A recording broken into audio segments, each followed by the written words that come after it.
Welcome to another episode of Tatum Talks with Kelvin Tatum and myself, Ian Brannan, as we look back on the closing stages of the 2023 campaign in both the Speedway Grand Prix and the Sports Insure Premiership, and much more as well. Joining me then, as ever, is Kelvin Tatum. He's had a busy time. We've not spoken for a while, Kelv, because you were so wrapped up in heading here, there and everywhere with Grand Prix still to finish off, and then you had the playoffs in the Premiership as well, so you're busy commentating. But quite a lot's happened, and we'll cover off some of that, starting with that big moment in World Speedway where the reigning world champion British Zmarzlik was disqualified from the Voyens Danish Grand Prix for wearing the incorrect race suit, which, you know, is something that's never happened before in Speedway, and certainly not the like of which we've seen at this level of Speedway as well. And, well, it was one of those things because it was there to see. He was wearing this wrong race suit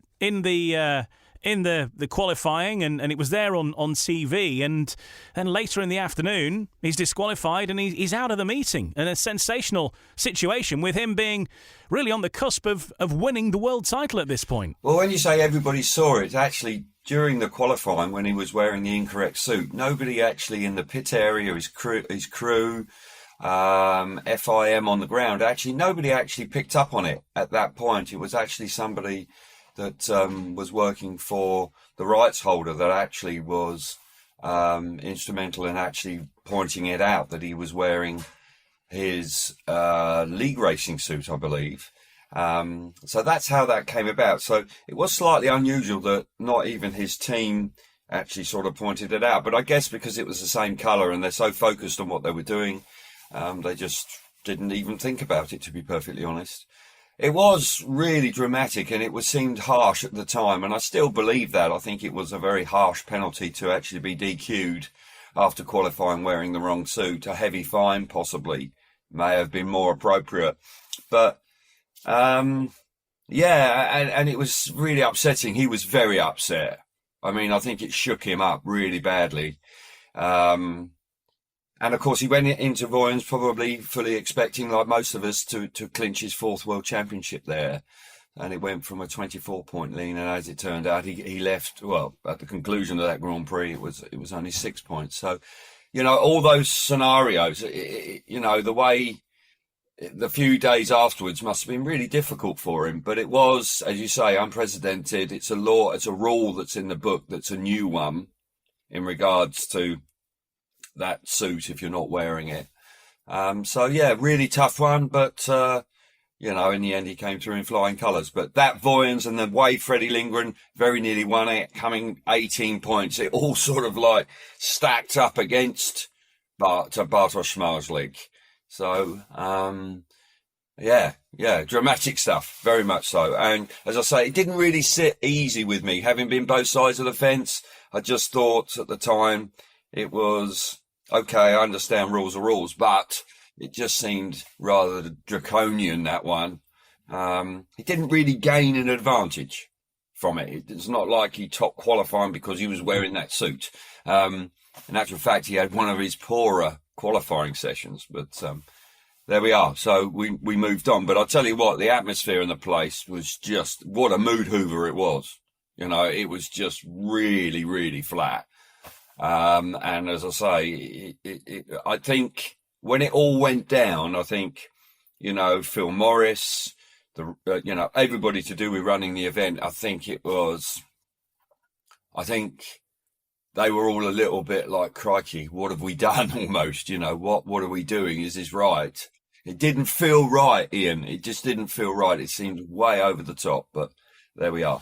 It seemed to me that they were sort of stuck between a rock and a hard place because it had happened, it had been pointed out, and the rule book was pretty straight down the line of this is there was no flexibility in the rule book. I mean, I saw Phil explaining it on Discovery, and you know, he looked fairly shocked himself, really, that it was like, well, we've had to disqualify him, but because that's what we have to do. There was no flexibility in the rule book, and I guess if you do start flexing that rule or a rule, then something else happens in the meeting, then you've got nowhere to go, have you, then, once you've gone back on it? But maybe the rule book needs a bit more clarity next year. I would think it just needs to be revised, and as I say, whether it will be or not, I'm not entirely sure, but I think I'm sure it's going to be discussed. But as I say, yeah, I haven't been involved. I was completely naive to it. I was at the other side of the pit area, just chatting and talking, killing time effectively before the meeting. Walked back up into the pits just to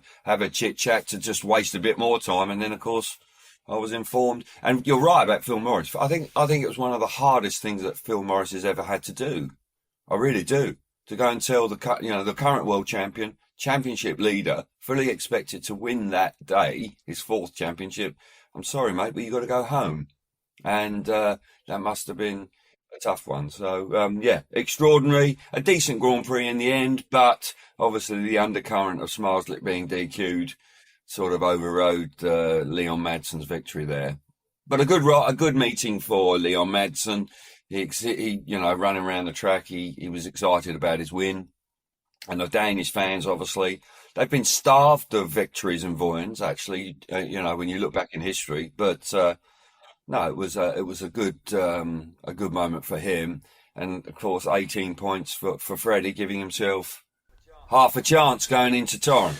And it did set it up very nicely for the neutral fan, and also really an unusual situation for Bartosz Zmarzlik to be under a bit of pressure going into that final Grand Prix, because Freddie was there breathing down his neck. If Bartek did come unstuck in any way, then really it could have been very twitchy towards the end of that. And of course the top 6 still wasn't fully solved as well, so there was lots to race for in Torrens. Well, yeah, everything was up for grabs, all 3 medals. And you rightly say there's top 6 as well. So it was one of those nights where, through that decision in Voyens, all of a sudden it put a huge spotlight and massive pressure. And what Zmarzlik must have gone through those couple of weeks, having been in the comfort zone to being under pressure, he's got plenty of time to sort of reflect on trying to get his head around what he needed to do. Even right from the qualifying in Torrens, they were sort of slugging it out between themselves with, bettering themselves on the timing sheet. And in truth, they both battled really hard, but Zmarzlik was always doing enough, he didn't slip up. And it was great. It was great sporting theatre. It really was. And it was a fantastic conclusion. And coming down to the last race, the final race of the final Grand Prix, and he just nailed it, didn't he? He just nailed it and cleared off out in front. Particularly after Freddie's performance in the semi-final, where he had made a fabulous start and had sort of again put him under pressure. He didn't let him off the lead at all. Fair play to him. But in the end, I believe the right winner won the World Championship, and it was a great conclusion. It was a full house as always. Martin Vashlik coming through into 3rd place. Jack Holder just running out of steam. So the medals went down that way. So, a brilliant conclusion to quite a controversial end. But I think I think everybody agrees he was the right winner. He won what? He won 5 Grand Prix in 9 that he took part in. So that's pretty dominant performance in 2023. Yes, I would say it was reasonably comprehensive in the end, despite that little wobble, of course, just in that second to final round with what happened at Voyens. On to 2024 then. We know the top 6 and the 5 permanent wild cards for next season have been revealed.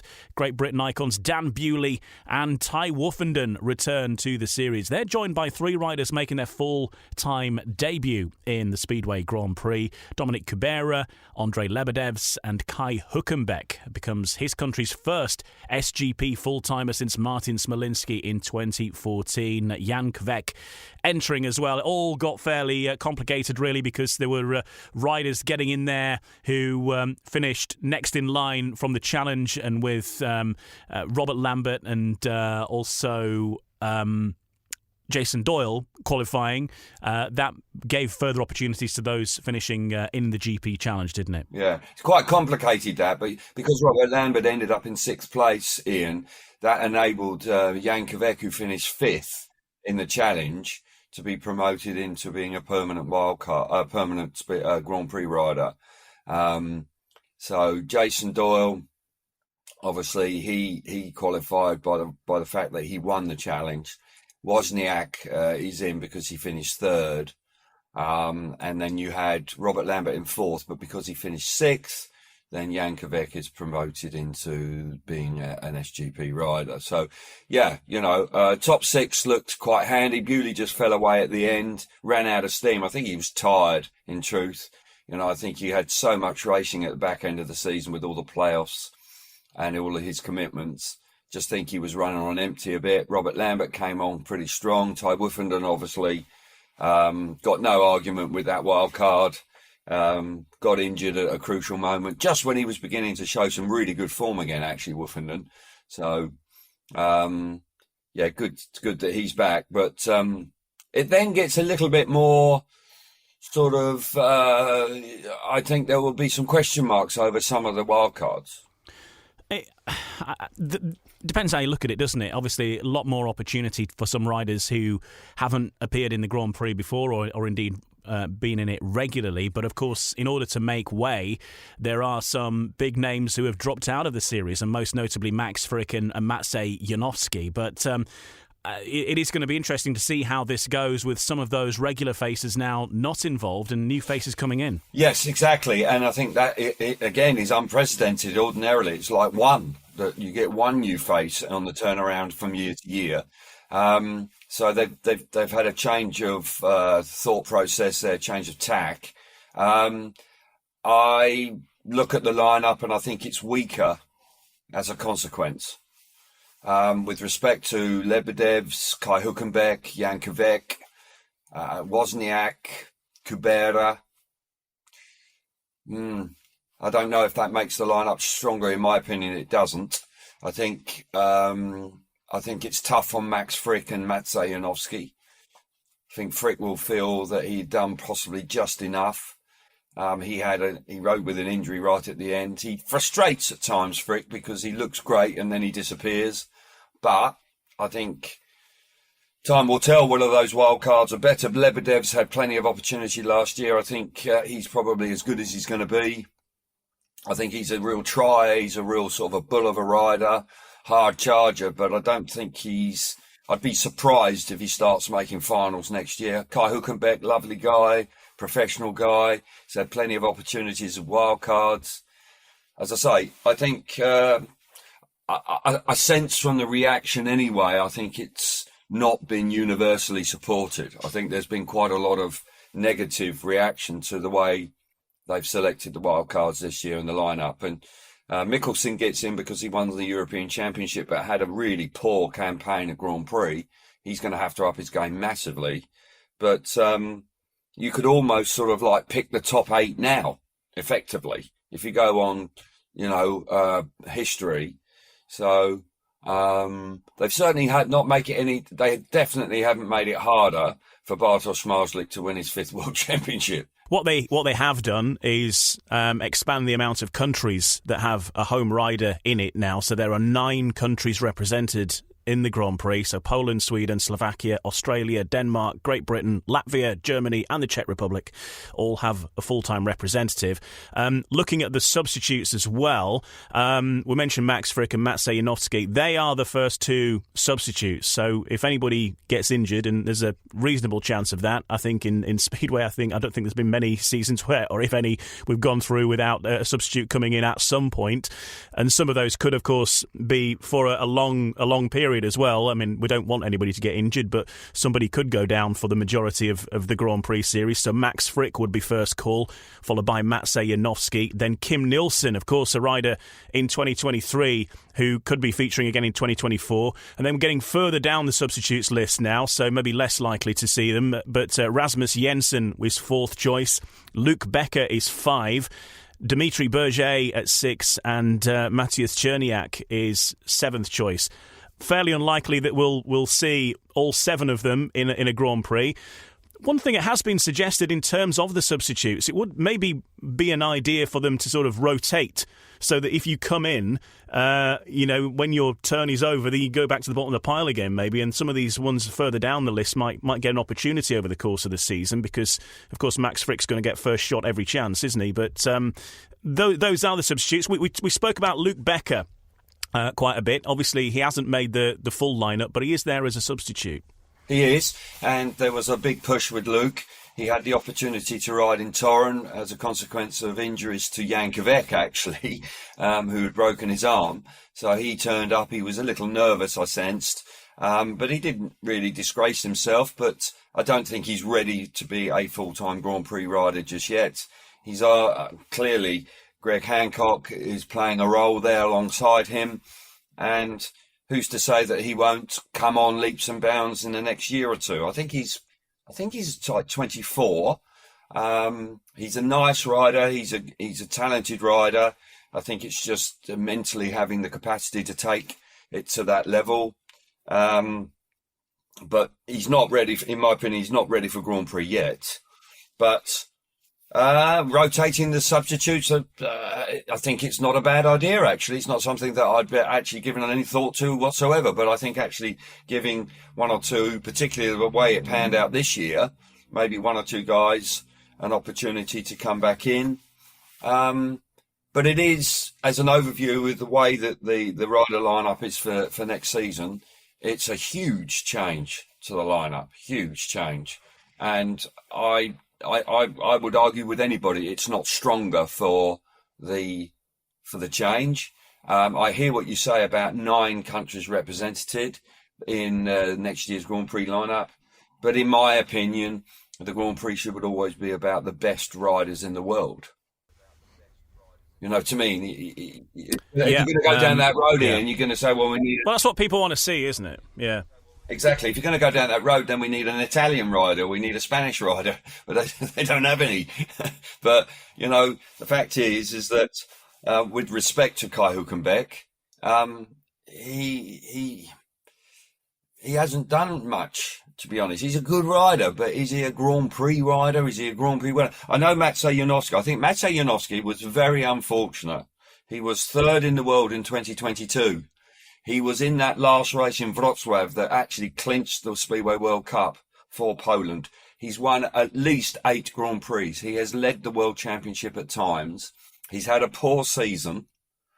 I think that was tough on him, really tough on him not to get a wild card. And from the outside looking in, of course, it's not about balancing nationality because Dominic Kubera is coming, arguably ahead of Janowski now in this. It just seemed that Kubera was like somebody, I think the PZM must have wanted him in, because to put him in front of Janowski seemed an odd decision. I didn't really get it.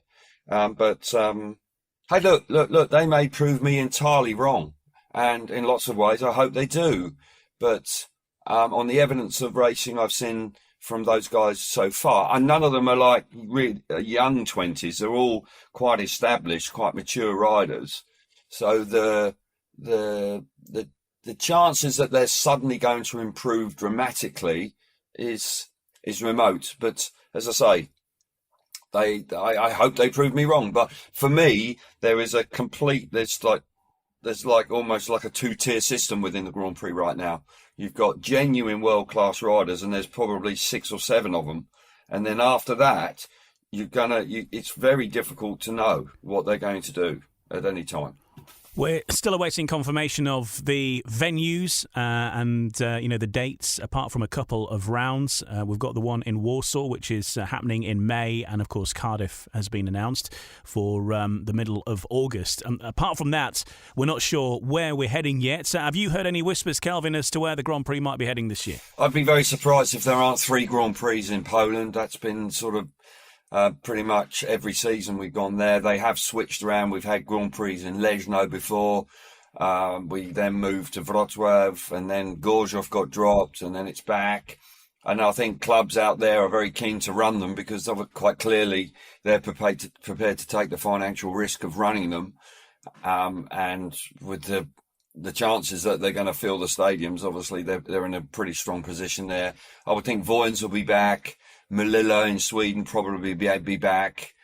Prague is a regular, isn't it? It's pretty much there every year. I think it's only missed 1 or 2 seasons since '95. So the only one that I've heard a whisper about is Australia, maybe Australia in 2024.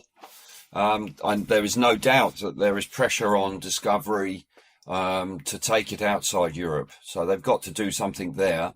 But I think there is a delay in the calendar being announced. At the moment, we've got one round. Round 1 is in August the 17th on the app.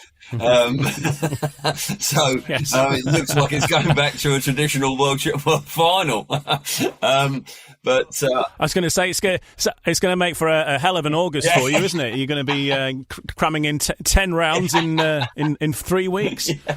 I was going to say we're going to be out every night, but but I sense the traditional venues that we've become accustomed in the last few years will be back. As I say, I think the real big news that everybody's waiting for in the background is when are we going to go down under? And I think and there's obviously talk about going to Las Vegas in America, but that won't be before 2025. But whether in 24 we can get down to Sydney or Melbourne or wherever, then I think that would be something that would sort of spice the calendar up somewhat.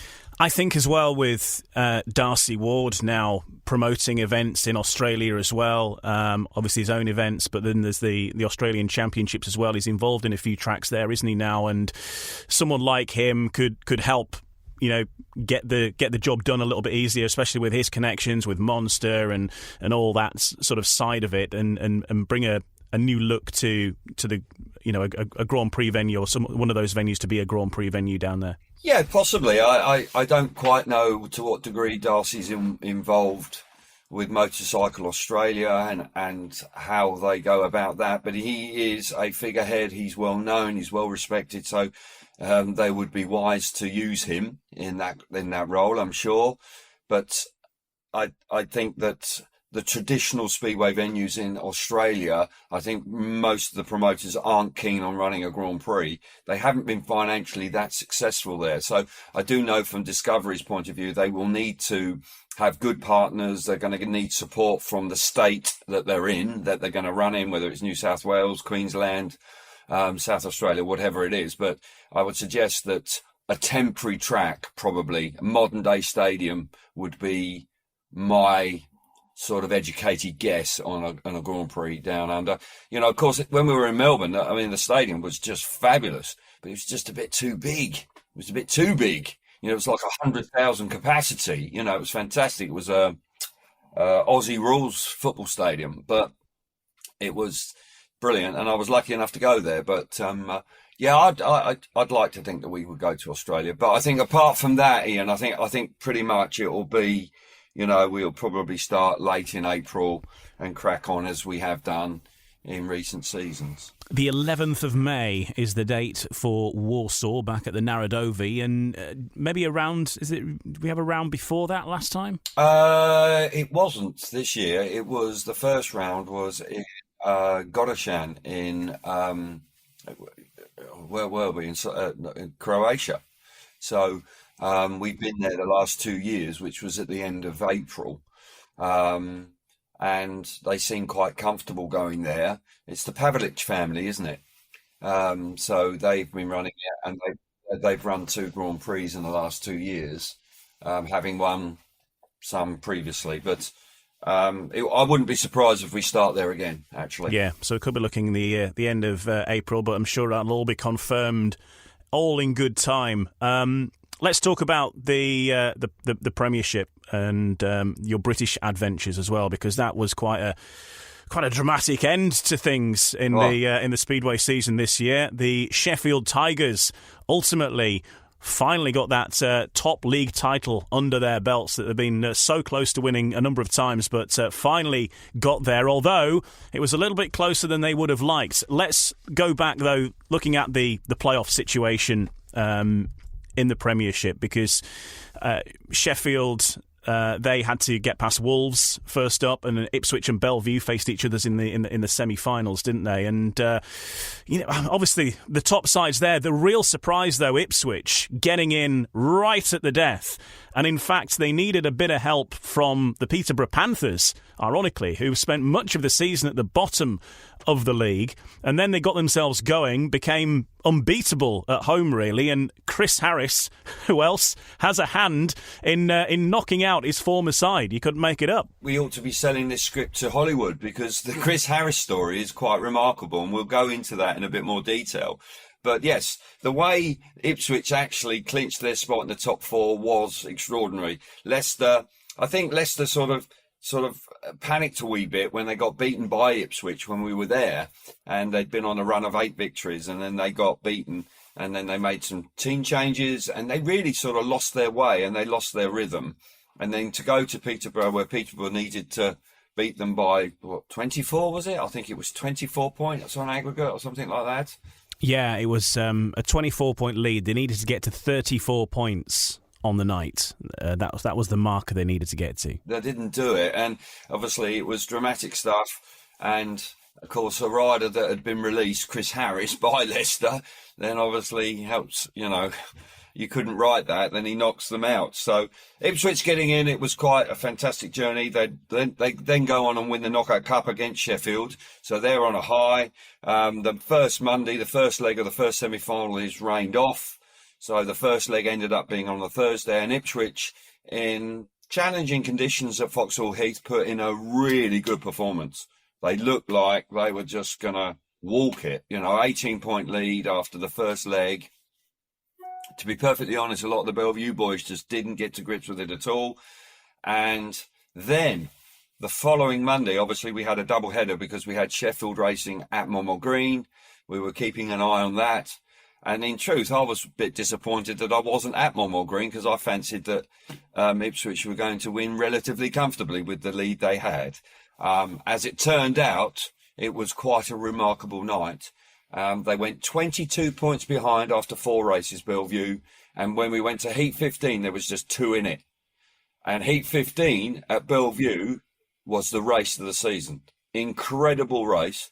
Kurtz, Bewley, Seifutinov and Doyle. What a speedway race that was, and what a way to conclude it. And Ipswich hung on and got through by, again, they got in by the skin of their teeth. It was just staggering stuff. And then, of course, Sheffield, with this patch-up team, guests galore, they beat the Wolves by 10 points at Monmouth. So the semi-finals were unpredictable, dramatic, and exciting, whereas the previous season they hadn't been. But so yeah, there we are. We've got Ipswich and Sheffield in the final, and I think Bellevue would feel gutted. I think, because having had such a good regular season and then to come just come up short, I would think that they must have felt they must have been down in the dumps about that. Yeah, and then we moved on to the semi-finals, and of course Ipswich march on, and Ipswich had a job to do against the Bellevue Aces, which, again, another close meeting that turned out to be as well. Sheffield faced Wolves home and away, but the real story was injuries that came into, well, to all sides, really, in some respects, I think, through the course of the season, but particularly, of course, Sheffield, who lost, I think it was 5 riders, all in all, particularly with Jack Holder, who was replaced by Ty Woofenden, both suffering big injuries on world level events. Tobias Musilak with a broken leg, massive injury at the end of the season. You also had Klaus Wissing out with a knee problem. Dan Julks, of course, still out as well. So really the side was decimated.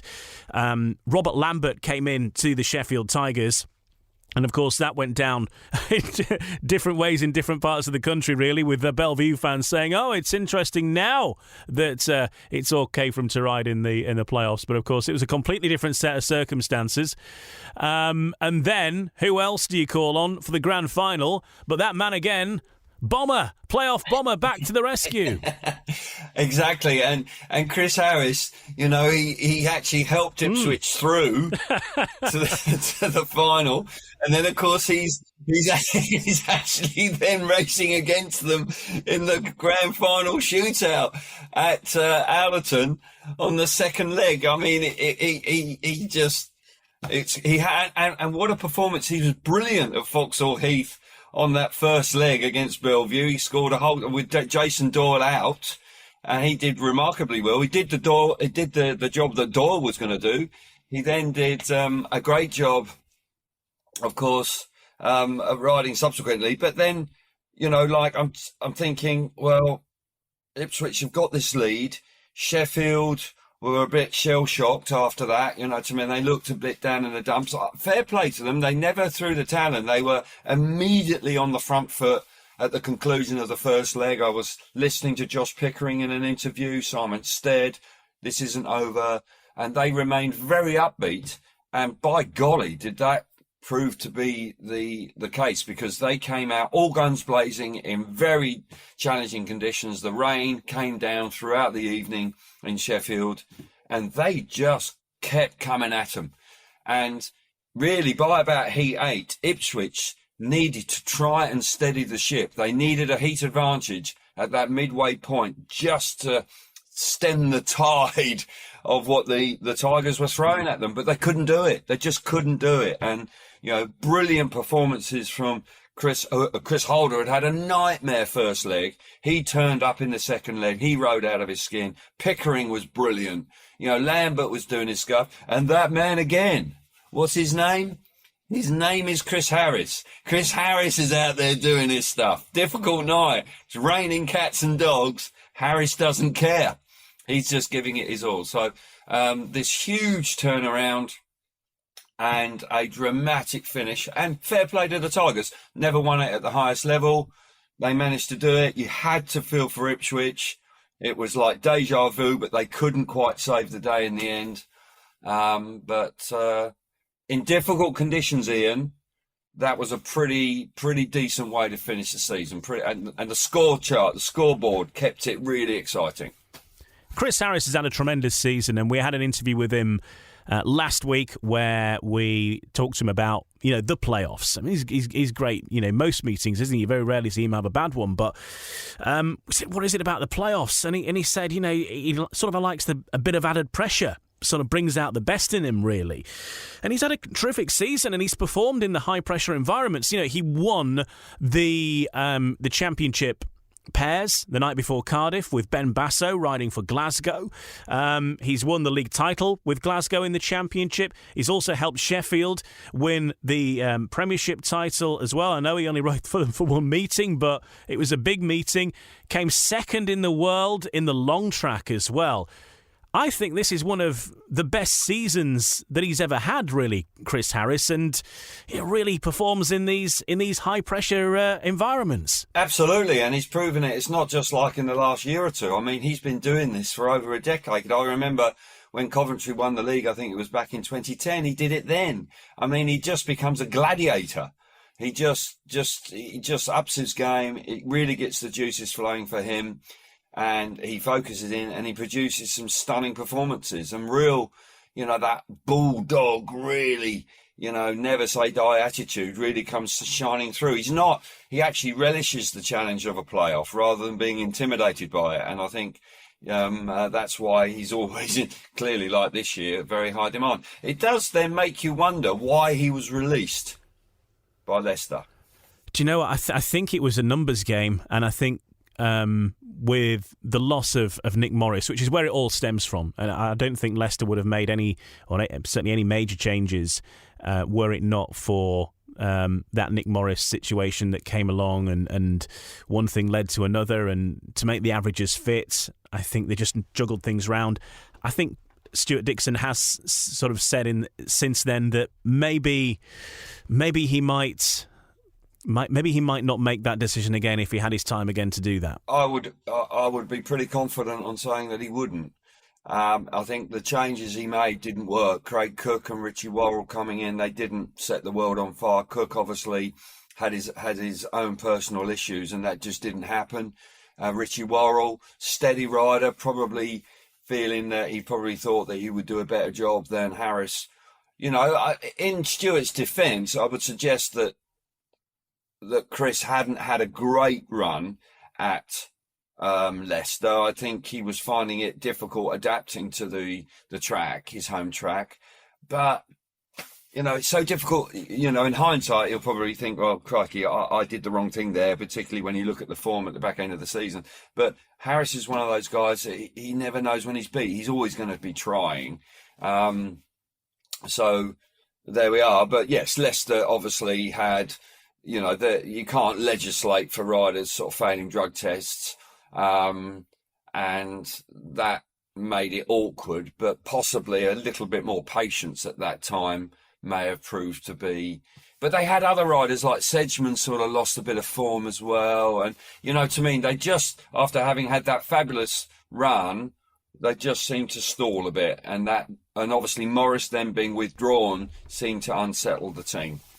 Yeah, and that was really where it all stemmed from, as I mentioned before. And Peterborough ultimately having a say in that. And that brings us nicely on to a couple of clubs that unfortunately we're not going to be seeing in action next season. And obviously the hope is for them to one day come back sooner than later. And I know that there's a big plan with Wolves to get that underway as soon as possible, but it won't be in time for next season. So they're effectively at this moment having a year out while they sort out their future. Peterborough, there's been a lot written about them. Let's talk about those two clubs, because always sad when clubs disappear, but particularly the size of those two clubs in question. League winners in recent times as well, leaving the Premiership. Yeah, exactly, and it's not good news. We've sort of been. Peterborough's been on the sort of a bit of a rocky foundation for some time, shaky foundation for some time. So I don't think that was such a shock, although, as you rightly say, there is still a question mark about it. There is a possibility that it may continue. We will wait and see on that. Monmore, racing at Monmore Stadium, no. And that was a massive shock for that stadium and Chris Van Straten to be informed just as the season was starting that he had to vacate at the end of October. I'm sure that was devastating. And I feel for Wolverhampton. They are a successful team, a professionally run outfit. So let's hope that they can find a new spot and they can come back in years to come. What frustrates me about places like Coventry and maybe potentially now Peterborough, the showground, if they sit empty and then nothing happens there for years on end. We had it at Oxford, where the place didn't have Speedway for 15 years, and now all of a sudden it's all up and running again, and you sort of question why circumstances. It just seems frustrating that we couldn't have continued to race in those stadiums. So yeah, not ideal, because we would then go down to 5 teams for the Premiership. So then you have to start thinking about who potentially might come up into the league. Birmingham is being rumoured to come up into the league. I've heard that more than once or twice. You'd probably look at maybe potentially it's a Midland spot, not that far from Wolverhampton. It gives those fans an opportunity to see Speedway on a regular basis. Maybe some of the riders will go there as well. But ideally, you could, we really want more than 6, really, Ian. I think, from my point of view, I'd like to think that you could get 8, ideally. But whether teams like Poole, Glasgow, Oxford will come up, only time will tell. But I would think all these scenarios will be considered. Well, we had Peter Fasenna on the official British Speedway podcast last week, and he confirmed that Glasgow will be staying in the championship. I know that from speaking to Danny Ford as well, that there's no appetite for the Poole Pirates to go back to the top level of Speedway either.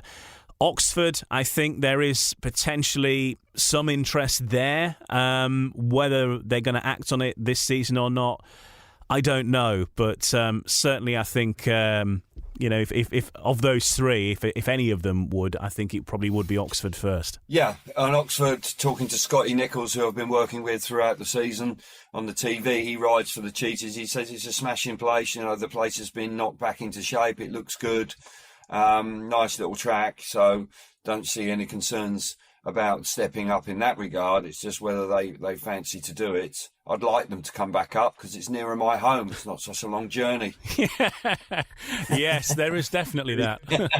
Purely from a selfish point of view, I don't agree entirely with Peter Fasena's view on the Speedway public will come anyway, and people outside don't know who Ty Wolfenden is or Jason Doyle is. I don't subscribe to that entirely. There is no doubt that at every venue Cy Futenhoff and Doyle go to, and Ty Wolfenden, they put bums on seats. They put bums on seats. Damien Bates, he said that there was a significant rise in the attendances at Allerton and everywhere they went because Wolfenden was riding. So stars put bums on seats. And I think in Glasgow they would get an upturn in their crowd if they had a Cy Futenhoff or a Janowski or a Wolfenden up there. I don't doubt it, and I think it would generate an excitement. Yeah, well, it would, and they have actually at Glasgow. They have had polls before. Obviously, Marcia Novak has been with them for a couple of seasons, and that has brought in undoubtedly some Polish fans. I'm sure Vadim Tarasenko's done a similar job as well. So I'm sure that it would bring in it. I think it's just versus what they would normally get when they're competing against football matches and stuff like that. Maybe is also the other question too. If Glasgow ever did move up to the top league, Kelvin, I mean it's a long way for you to go. You'd have to fly, get the old private jet out. Oh, no, without question. I'd have the private jet all fueled up and rearing to go. I think I'll just pop down to Shoreham 5 minutes down the road and just pop along. No, that would be a flight, definitely. But I'd love to go back there. We went there a few times when I was working with Sky. Fantastic stadium. The Fasenas have done a brilliant job there. They invested heavily. And they take it seriously, and I admire a lot of what they do at Glasgow. I really do, and I'd love to see them in the Premiership. I just think that if they came in the Premiership with a top rider like a Janowski or a Wolfenden, that type of rider, I think that they would see an upturn in crowds. But I get the race night also. It's a valid argument. People want to go at Fridays or a Wednesday. They don't want to go on a Monday or a Thursday. But how that can be overcome, I'm not entirely sure. That's not for me to decide. But I would like to see Glasgow in the Premiership because, for the reasons I've already stated, it's a good place, good track. They get good racing there. It's exciting to watch Speedway there. So you imagine seeing Cy Futenhoff, Doyle, Janowski, and another, Chris Harris in Heat 13, on a Premiership night. That'd be exciting stuff. But sounds like we're going to have to wait for that. Yeah, they have done a huge amount of work. And I saw a video on YouTube from Glasgow, say 10 years ago, and the place was just, overgrown around the back of the track. Now they've got this nice pits area. It's all done up. There's standing seat. They've got seating on the third bend now, which was never there before. Terrific venue, and they're actually developing it yet further. They were sharing it with the football club. Now the football club have moved out, so it is going to be purely a speedway or a motorsport venue now. And they're actually, over the course of this winter, they're going to rip up the infield and they're going to put in a training track inside the main track. I think it's going to be a 200-metre track on that infield, for kids and youngsters or anyone to come along and practice and learn Speedway. And they're launching a Speedway Academy at Glasgow that's going to run there, and in the hope that they can create their own talent that way and not necessarily have to scour everywhere to find the best riders and have a natural sort of production line in time. And I think that's fantastic. That sort of initiative in the club and the way they're forward thinking. I think, it's long overdue. And as I say, I credit the Facenas for doing that. And I like the fact that they have remained enthusiastic. They came in some time ago when we went there, and they spent all that money and they put a lot of effort in behind it, and it paid off. It was exciting times going there. So who knows? I'd like to think in the future that we would see them at the highest level, challenging, at the playoffs and going for a league title. Who knows? But fair play. They've won the championship for the first time. They had to grind away at that. They were knocking on the door for a long time, but they've finally come through. So, and that man Harris at the forefront of everything, and certainly a special moment for him to clinch that as well down at Poole. I don't know if you've seen the videos. Actually, Chris Harris is not known as Bomber anymore. He was telling me when I did an interview with him last week that he's now known as Cruz's dad, which is his son, who's 3. Cruz Harris has been getting some bike time. He's got a little electric, sort of these Revy bikes, electric. Basically, he's treating it like a speedway bike. He's got a 3-year-old's size Great Britain race suit made. He's got his helmet, he's got his goggles, and he's been out at a few of the meetings. The Peterborough farewell, they let him do a couple of laps on his little bike around Peterborough before, and went from the tapes and everything, and the whole crowd was cheering him on. And now he's got a taste for it. He turns up at events, he's signing autographs, he's asking where his pit bay is, and wants to get changed in the changing rooms with everyone. So he's certainly a chip off the old block, and maybe we're going to be seeing more Harris in Speedway over the years, potentially there. Oh, it sounds very much like it. I think he'll probably be doing the SGP4, SGP3, SGP2. He'll be flying through the ranks, but no, it's really sweet that, and it's great. It's a great, nice little touch for somebody. Harris deserves it. I mean, when you think about how long he's been doing it, and he still remains really enthusiastic. And I think it rubs off on people around him. There's no doubt about that. But no, he's had a terrific run of form and had a smashing season. He's had a season that he rightly should be very proud of. So congratulations to him. But I think before we wrap up on this, I'd just like to say well done to Sheffield Speedway. Simon Stead clearly was so determined to win. He pulled it off. They were overjoyed, having come so close the previous year, which was desperately disappointing for them. And the first time in their history winning the Premiership. It's a special moment for that club. So Damien, Mark and Simon and all concerned, Peter Mole. It's a good team of people there.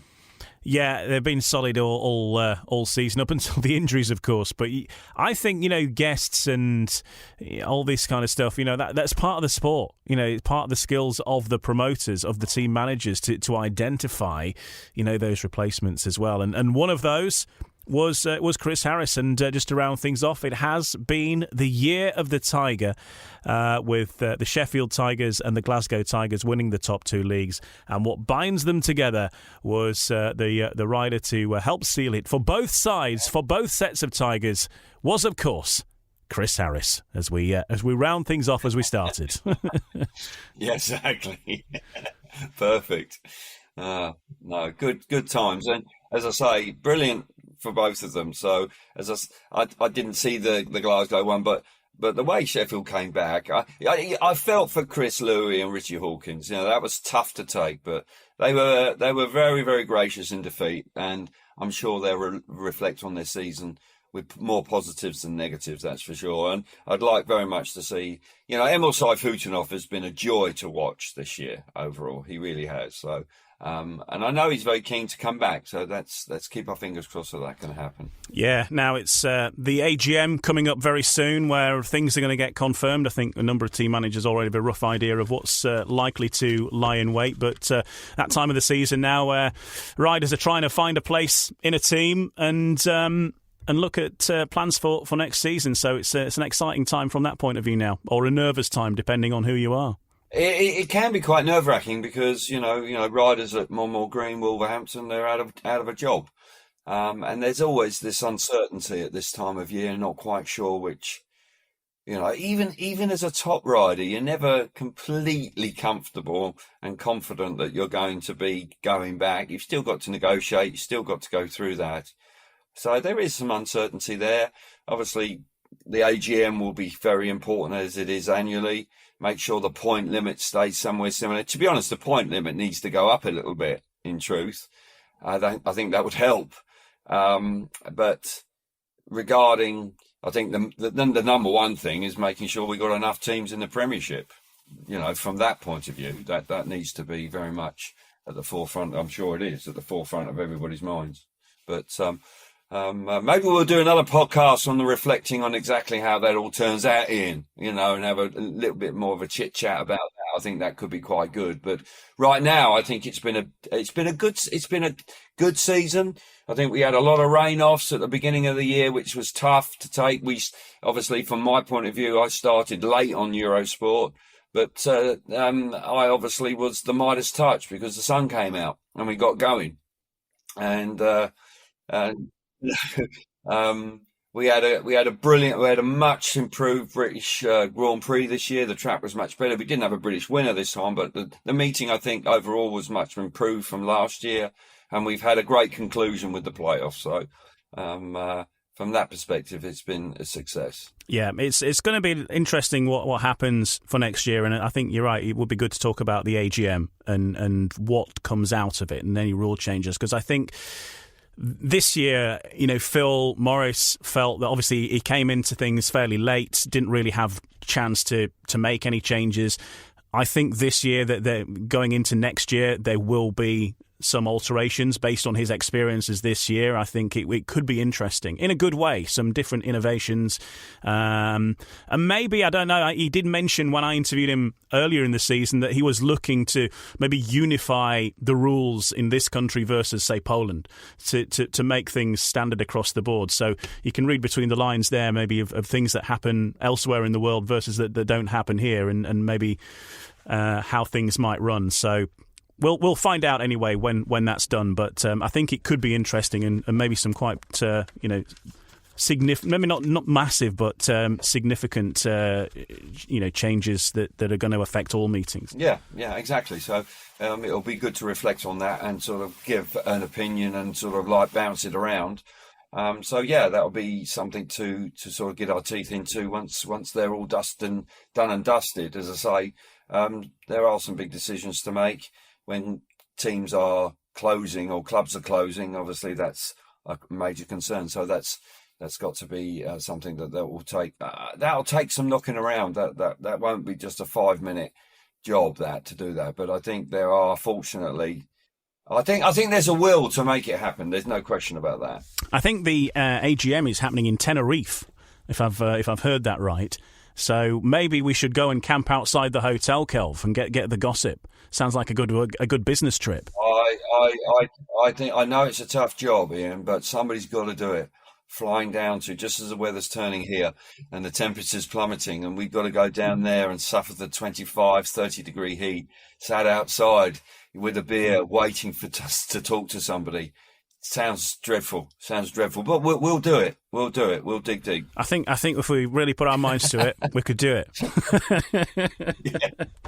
All right. Well, between now and then probably in the next month or so, we'll reconvene and see what's happening once we know. But I think they are looking to get that done in the next few weeks. So hopefully we will have news sooner than later on all fronts. Looking forward to 2024. Right. Rest and recuperation for you then, Kelvin, for a couple of weeks. So you can go and hibernate and get ready for the new season before you know it. Yes, going to have a short break very soon. And then switch off a little bit. Just keep one eye on what's going on, but certainly recharge the batteries. It was a busy end of the season, so it was quite intense towards the back end there with the playoffs and 3 Grand Prix in September. But no, it was exciting stuff. But and then recharge and look forward to 24. Awesome stuff. Well, good work through the course of the year as well. You've brought some big moments in Speedway to so many people as well, and here's to the next year ahead as well, which is also going to be another exciting one. Yeah, obviously it's a privilege to be able to sort of just be at those events where it all happens. So it's been exciting times. And as I say, next year, let's hope it's every bit as good. Yeah, as I say, we haven't got all the information. I'm sure if we come back after the AGM, we might have a full calendar for the Grand Prix we can reflect on. Maybe Australia will be on there as well. So that will be something to reflect on and see exactly how it pans out. But yeah, as I say, I think everybody's quite happy to have a bit of downtime now, and then all of a sudden Christmas comes and people are looking forward. They're looking at their team they've got, what sort of chances. There's plenty to chat about. Well, cheers, Kelv. Always a pleasure, and catch you soon. We will do. Thank you very much, Ian. Cheers.